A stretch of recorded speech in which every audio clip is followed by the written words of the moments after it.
Challenge എന്താ വെച്ചാൽ ഒരു പാത്രത്തിൽ ഉപ്പുണ്ട്, ഒരു പാത്രത്തിൽ പഞ്ചാരിയുണ്ട്. അത് ഈ സാധനം കൊണ്ട് മൂടിയോണ്ട് കറക്കിയോണ്ട് ആരാണോ ഇതിന് മേലെ തൊടുന്നത് ഓല് പഞ്ചാരയാണ് കിട്ടുമെങ്കിൽ പഞ്ചാര 1 സ്പൂണ്, ഉപ്പ് കിട്ടിയെങ്കിൽ 1 സ്പൂണ് കഴിക്കേണ്ടി വരും. എൻ്റെ ഒപ്പം ചലഞ്ച് കളിക്കാൻ വേണ്ടിയിട്ട് എൻ്റെ ഒരു അനിയത്തിയും എൻ്റെ 2 ഫ്രണ്ട്സും. അപ്പം നമുക്ക് തുടങ്ങിയല്ലേ?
ആരും ജയിച്ചിട്ടില്ല, എല്ലാവർക്കും ഉപ്പ് തന്നെ കിട്ടിയത്.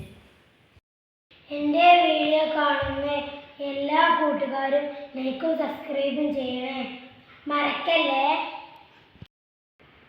അപ്പോൾ മറ്റൊരു വീഡിയോയുമായി എല്ലാവർക്കും ബൈ.